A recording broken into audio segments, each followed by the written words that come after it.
Hello, my name is Reverend Kenneth Bornking. Today is on the 20th of January 2014. The outside is a little bit cold and the snow is everywhere. But we still thank God that it's a great day that we have the opportunity to share a few things today.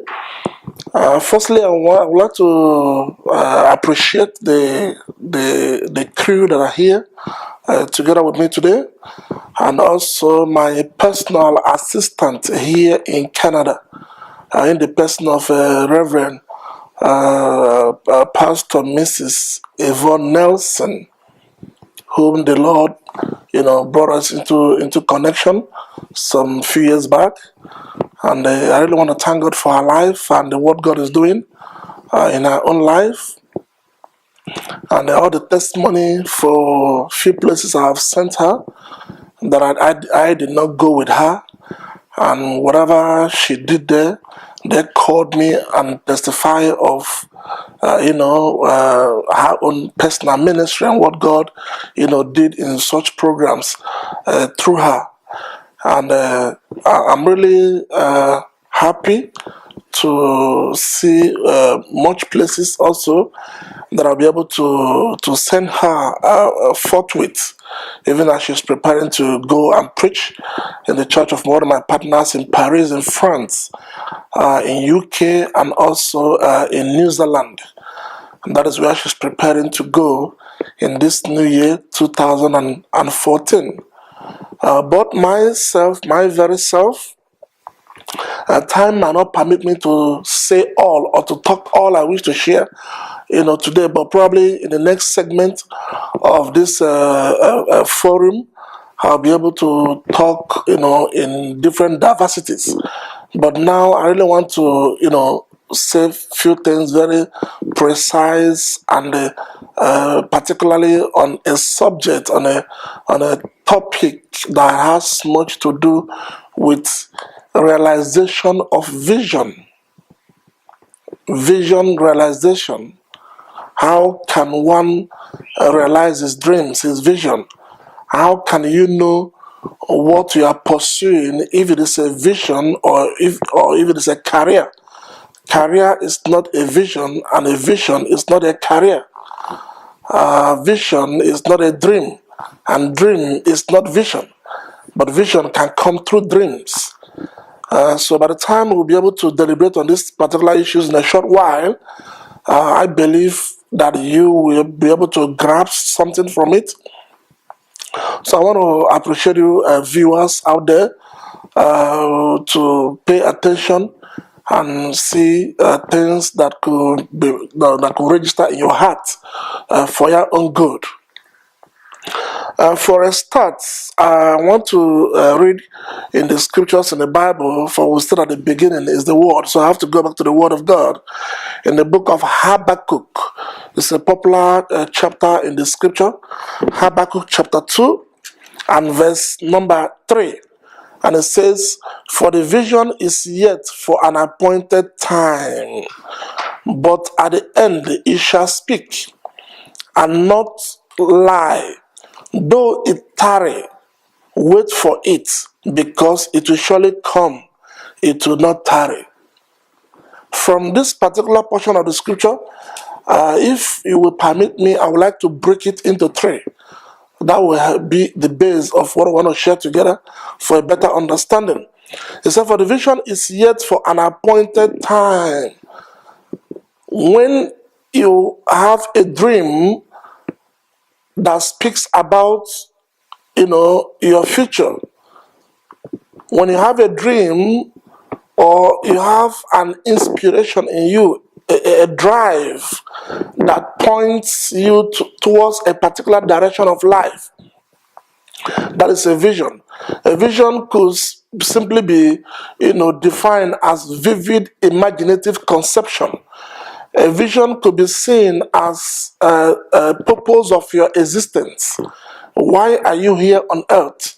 At the age of 70 years, 75 years, 80 years, what will you sit down and look back and, you will breathe heavily, with joy and say, yes, I arrived where I want to arrive in life. That is what we want to share today about vision. What is the purpose of your existence? Why are you, here on earth today? Where are you coming from? What are you doing now? And where are you going? Remember that we have what we call the past tense, the present tense, and the future tense. So, if whatever thing you had in the past days of your life has much to do with the memory of the past of what happened, sometimes it is good. But now, presently, what are you doing? You should check whether you are stagnant in life or whether you are still pursuing your vision. And also, where are you going tomorrow? Which has much to do with the power of imagination. You must have vividly in your heart, the picture of where you are going, the picture of where you want to arrive tomorrow. And you must make sure that nothing can take it out of you. Men are very smart. When they know you don't know about vision and life, they'll simply incorporate you in their own vision.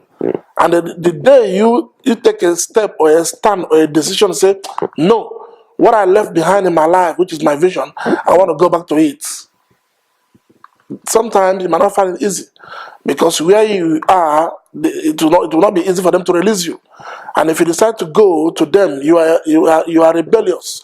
You are a bad person. They could go ahead and speak about you or criticize you or things like that. It happens everywhere. A footballer that want to go to a different new club with a higher pay, most times they receive criticisms from where they left. Pastors that want to establish the vision that God has spoken to them, their former mentors might speak bad against them. We see it in the Bible, we see it in life, we see it in everywhere. But don't just rely on what people are saying. Make sure you have total focus on where you are going. Abraham Lincoln said something. He says, if you can't fly, you can run. If you can't run, you can walk. If you can't walk, you can crawl. But make sure you are moving towards the total realization of your purpose in life, which means let there be addition, daily addition, weekly addition, monthly addition, yearly addition, towards your dream in life, towards your vision in life. So having said that, for the vision is yet for an appointed time. Appointed time could be the time to be trained. It could be the time to gather information. It could be the time to gather momentum. It could be the time to get yourself prepared. Remember that there's a vision, there's commission, and there's mission. When you are still talking about what you know that is the reason of the purpose of your existence, you are still talking about the vision. And the commission comes like maybe receiving certificate at the end of training. You have been commissioned, you have been licensed to step out. And once you step out, it becomes a mission. So maybe you will be at the stage of talking about your vision. It could be at the stage of being commissioned, or now it could be at the stage of pursuit of your mission. Three of them speaks about your life and your purpose. And next one says, but at the end it shall speak. Remember, the vision of every man must be in the same equilibrium with your wisdom. Wisdom simply means, acquisition of information, gathering of information to your life, which is knowledge, acquisition of knowledge. So if you have a vision to pursue, you must be able to spend time to gather the equivalent knowledge of what you intend to do. Because if you don't have enough knowledge, you step out to do what you tend to do, but you don't know the rudiments, you don't know the nitty-gritty, you don't know, the norms and ethics. You don't know, what is required for total actualization of what you tend to do. Certainly you will fail. And a lot of great men in the grave today went into the grave with their visions unrealized. because there was no enough knowledge, before they step out. So I want to challenge you. He said, but at the end they shall speak, which means certainly the vision will come to pass. The only person that can stop your vision is you. No man born of a woman can stop you from what you intend to do, your vision you want to realize. But you can stop yourself by saying, I can't. Once you say, I can't, that's the end. So as I've just said, to keep moving in the direction of your personal vision, which is the purpose of your existence,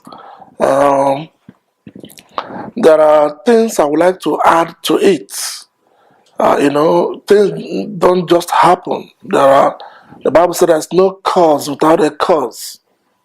I remember many years ago, I was still under the leadership and administration of a certain pastor. We're about 6 pastors, serving in a church.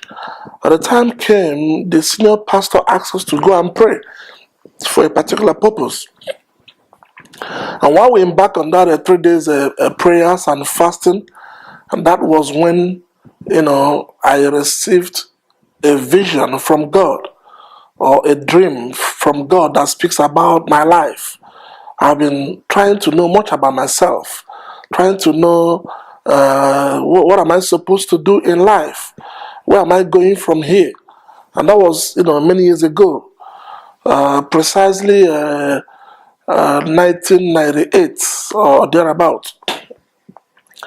In that vision, I saw a big billboard, what we usually call signboard, a big board. In that big board, it was written Kenneth Bornking Faith Ministries. I saw the logo on the billboard.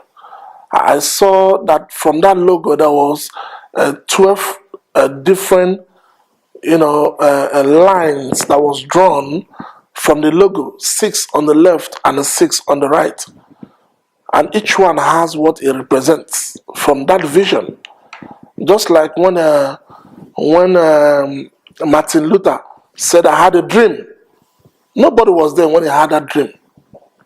The dream was only given to him. So what I'm about to share or add to what I'm saying, I saw it alone. So even if you believe it, to me, it's not important. I know it, I'm sure what I'm talking about. I believe it.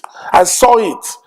Apostle Paul was on his way to Damascus, and when he had an encounter with God, he said something.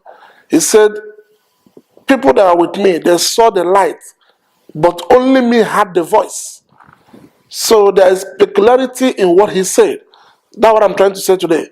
I saw something. I had something. So I don't need you to believe it before I will have the assurance of what I saw, what I had. No. You don't need any man to ascertain to your dream or what you saw, what you had. No. All men will follow you when you prove to them that you know where you're going. If you convince people that you know where you're going, they'll follow you. If you're prepared and they double check and see that you're prepared to accomplish what you are saying, they'll follow you. And when you are committed to what you're talking about, you can't be saying, A and you are doing B. You say, don't follow a man from what he's talking. You follow a man from what he's doing.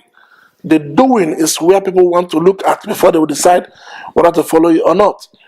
So in that revelation, at that particular time of life, it was very vivid in my heart, very heavy in my heart.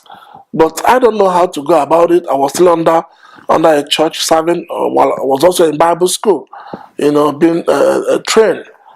So that continues until when I just like Jacob went to Laban to tell him, he says, I have served you for this number of years. When will I provide for my own household? When will I provide for my own family? So I knew that when the time came for me to step aside as to build up my own home, as to build up, my own vision, my own dreams. And most times at that junction, as I've said before, somebody that is not a vision maker will simply be a vision destroyer.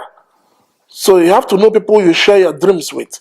Either they are vision makers, they will admire what you're saying, listen to you, intensely, and ask themselves, how can I help? Or how can I be part of what you're saying? Because they believe you. But some people that will listen to you, they will just go at your back and they'll mock at you, or they will try to, to put you down. I remember that when I started a little fellowship, a little church somewhere, we were just clapping our hands. There was no material, there was no instrument, there was nothing, there was no money. And I approached somebody who I have a great respect for. And financially, he could help, as little as he can. But when I went to him and shared with him what we are doing and, asked him, is there any little thing, maybe small speakers that you've used in time past, which I know where those things were packed. Nobody's using it. So please, can I just have one or two so I can add to what we're doing? He started laughing and told me, why wouldn't you go and close what you're doing and come and join me? He's not there to help me. He's there to close me down so I could go and join him. And from that day, just like a book, I closed the chapter of that relationship. Because I know he was not there to help me. He's not a vision maker. It's a vision destroyer. So you must be able to know people you share a dream with, if they are there for you or they are there, against you. So now revelation, from what I just said, I saw, different segments of the vision, and one is about Bible University. So when I stepped out to start a Bible school, rented a small place with a little money I had in my pocket, only 5 people were coming, were attending the school. As God might have it, after about a month, a few more people came. And after the year runs out, at the graduation day, there were only 11 people. It was a time to pay a price. It was a big challenge. But the graduation day, those 11 graduates invited people, their friends and relatives. And when they came, I talked much about where we are going, what we are doing, what we have achieved. And after that day of the graduation, other new students came in. We grew to 23 students. From 23, we grew again to 50. But to my greatest surprise, 2008, 1,037 students graduated in my Bible school in one day. The dream that started with 3 or 4 people in the beginning. Today, the school is a household name back home in Africa. And we have the school in 7 nations back home in Africa and here in Canada. Now that is a segment of the dream. Another segment of the dream is called Christian Global Network. It's all about pastors of different churches that want to partner with us. That is where they come in. Or maybe from here in Canada or any part of the world, somebody wants to sponsor or to help or to partner with a pastor in Africa, to help a family, a Christian family. We are there as a channel to ensure that whatever you give to them, they will receive it, and in turns they will be able to say, to give accountability of whatever they are doing to the person who decide to partner with them or to sponsor them. This is part of what we're doing even now. And the third one is called KEC Partners. KEC is KEC Partners. It simply means Kingdom Expansion Covenant Partners. I have a lot of partners in around the world: New Zealand, Australia, US, here in Canada, in Singapore, in India, in Africa, in Asia. I may not cite their names one after the other, but they are there with me. They believe what I'm doing, and they decide to be partner, to go into partnership with me. So that is what we call KEC Partners. Them that believe what we're doing and they want to be part of it, either in cash or in kind. The next one is outreach. Ability to organize a crusade or to do programs with different churches in every part of the world. Then the next one is book and video publication. By the grace of God, I've written a lot of books. different topics ranging from mysteries of grace, dangerous prayer, dynamism of wisdom, visionary and vision. I've written a lot of books that have blessed thousands, of people. Then the next one is prison and the welfare. I've been opportune to preach in different prisons. Back home in Nigeria, I've preached in a Krikri Maximum Prison in Lagos, Nigeria. I've preached in a state called Imo State, in the prison called Okigwe Prisons, there in Imo State. I've also preached in Cotonou Civil Prison, that is the Republic of Benin.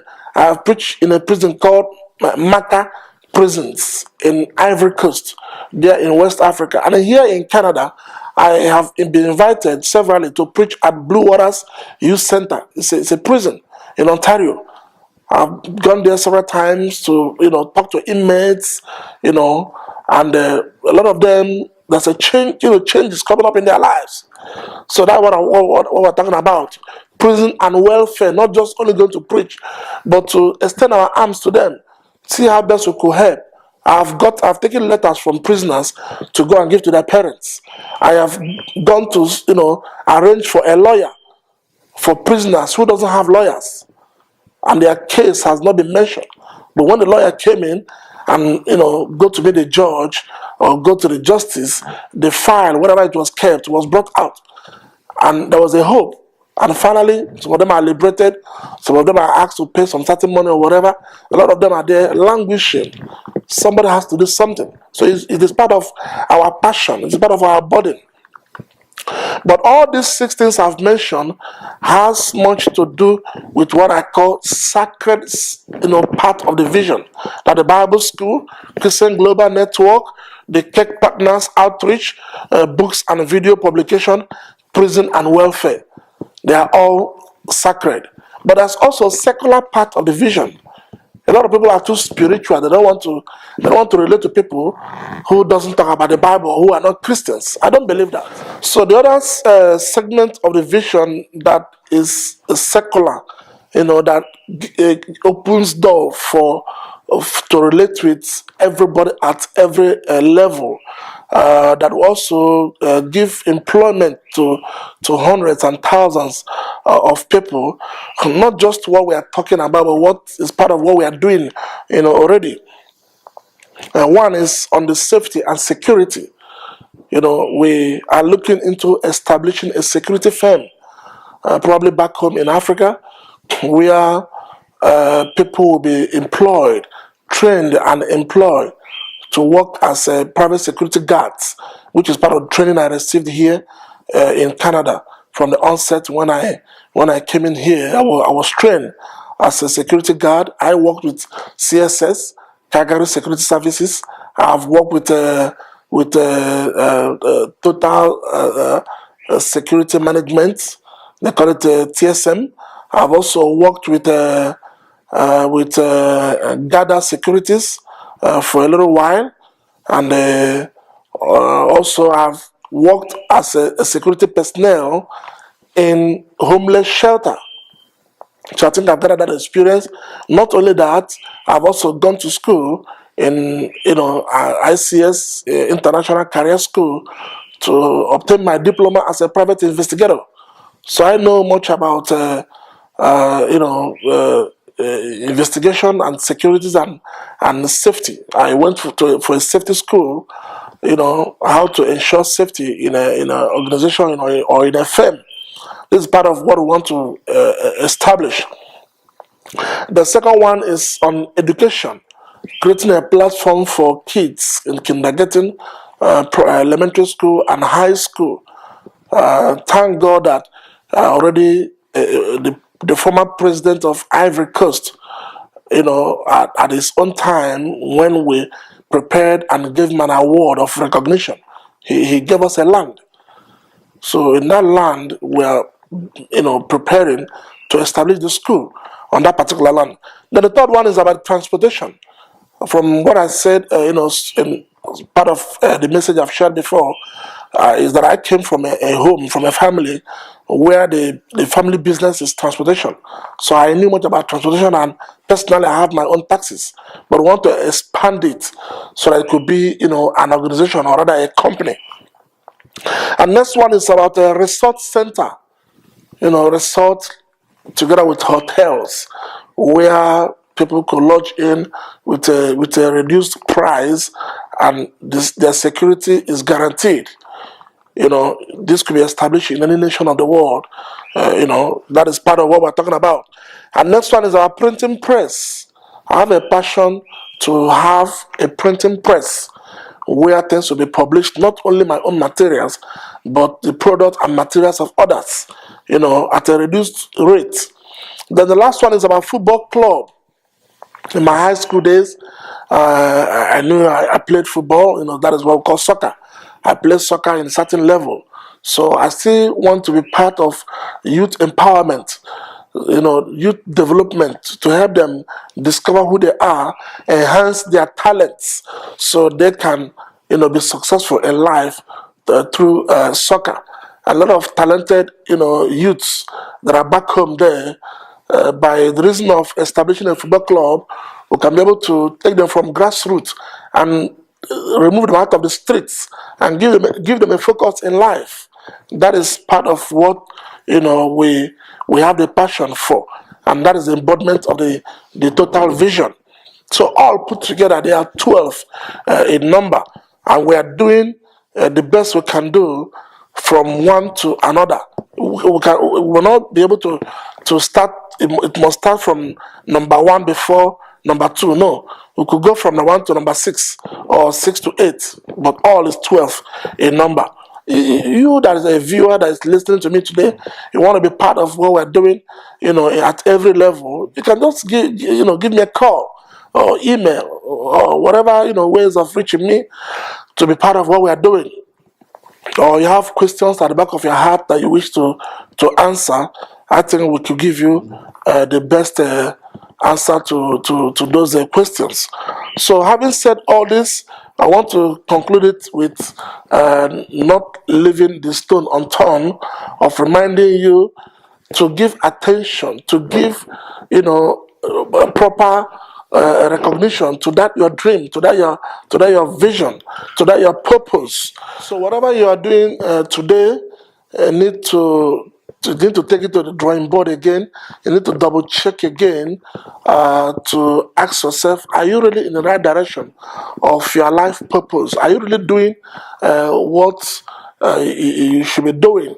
Let me just give you this example. I was in a certain airport some time years back traveling, and a lady was, mopping the ground, cleaning the ground. And at the time, I saw her approaching a certain other lady, but there was some sparks of water from what she was doing to the feet of the other lady. And when the lady asked her, excuse me, the water is touching me, she said, but I can't help it out. The way she sounded, I was there. So I discovered that she was doing what she doesn't have passion for. She's doing that job because she needs the money, but that is not her passion. If it was her passion, she would have responded in a mind way, because that is what she liked doing. But she's in the wrong place. So even in employment, it's very wrong to employ people who are in the wrong place in your firm or your organization. They are not there with you. Their mind is not there. There are signs and ways of discovering who is with you and who is not with you. It's very simple. I've literally trained thousands of people, both in my home and in the school, in the Bible school, in the church, in places. People who their mind is there, I know. And people their mind is not there, I equally know. So make sure you are doing something you have passion for, something that gives you joy, something that you remember in the morning and you are happy to wake up as early as possible and dress up and go do it, continue from where you stopped the previous day. That is a vision, something that have an inner drive in you, something that pushes you towards a particular direction. Remember, you must have a direction. The direction must be very specific, where you are going from where you are. You must be able to know what you've come to accomplish. Jesus said it very clear. He said, I came to die at the cross for redemption of mankind. It's very simple, very straight. But now training 12 disciples are people that will continue from where he will stop. So you'll be able to know your mission, your vision, what you want to do, and how you want to go about it. Where do you want to start? With who? How? When? These things are very, very important. And I challenge you today that if you can go back to that your dream, maybe you've left your dream somewhere, go back, please, pick it up again, cleanse it again, ask yourself, where do I make mistakes? Mistakes are part of the accomplishment. Your mistakes. In the Bible, Joseph had a dream to take Mary and a young child, to Egypt. But the Bible says when they were coming back from Egypt to their town, that Joseph was afraid because he heard that the son of Herod have taken the place of his father. The father wanted to kill all the male child. He ran away with the child and the mother. And when he was coming back, he heard that the son have taken off from the father. And the Bible said because of fear of the child not being killed, he decided to settle in a town called Nazareth. Jesus was born from Bethlehem of Judea. So they never went back to Bethlehem. They settled in Nazareth as a result of fear of Joseph. It's part of mistake that he made. But the next verse of the Bible says that it might be accomplished that the child shall be called Jesus Christ of Nazareth. So the mistake of Joseph was also in the program, was also in the vision. So things you call mistakes in life are part of the process of your making. Don't put blame to yourself. Don't go home with that guilt. No. All you need to do is, okay, every predicament, every challenge, every failure in life comes with its own equivalency of knowledge. So the question is, what have you learned from your mistake? And you make the amendment and you continue. Mistakes are part of the process of learning. So it could continue and the best in you will come out. When I wrote one of my books, I have to pay somebody to criticize the book. And to my greatest surprise, in almost all the paragraph was cancelled. It's like I was not happy. So I asked him, why do you decide to cancel all these things that have taken days and weeks to write? He said, go home and do it again. And take precautions of places that, that are not supposed to be there. And I went home and keep doing it. He keep correcting it. And the best came out. The best of the book was published. So if I could pay somebody to criticize my book, I paid. It's my money. So when I see live critics that I did not pay for, it makes me more happier. Because when men criticize you, they're only trying to help to bring the best out of you, to sharpen you for better. Just like we saw the last campaign, in America. All people criticized the former President Obama. At the last speech, he came out who he was and who he used to be. But they say he was weak, he couldn't talk. Why is it that he was not fluent enough? He took those things into custody and came out the best. And after his last speech, he won the election. So I really welcome critics, or you that is hearing me today. When men criticize you, don't allow it to weigh you down. Take the good out of it. Every lesson of life comes with a seed of knowledge. You must learn something from whatever thing that happens to you. And when men are not criticizing you, you are not heading nowhere. You're not going any place. If you're a great man, if what you're doing is dynamic, it will attract people, both vision makers and dream destroyers. People that will be with you, or people that will be against you. But one thing I really wanted to add to this conclusive part of what I'm saying today is that it's very somehow when men want to criticize you, they end up fabricating things to add so as to make what they're saying look real. They might add the truth with lies, mix it together. So he that hears will think, that the critics are saying what they know, or the right thing. In my school as a private investigator, I was taught never to force an evidence, which means don't go and fabricate evidence because you want to make what they're saying look real. No, you don't fabricate evidence. People are there. They try to fabricate things.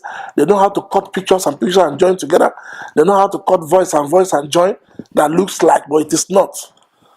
But in all these things put together, don't give much attention to critics. Give much attention to the purpose of your life, your vision.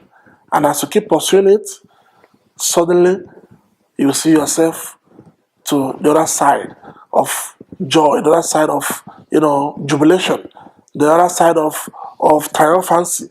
When men will gather, even people that criticize you in the beginning, you must see them at the end, they're coming to rejoice with you. And you'll be surprised. I thought that this man or this person said this many years ago. Maybe he has forgotten. Because everybody likes to celebrate a celebrity.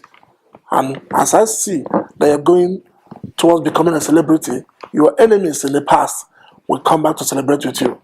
You are blessed.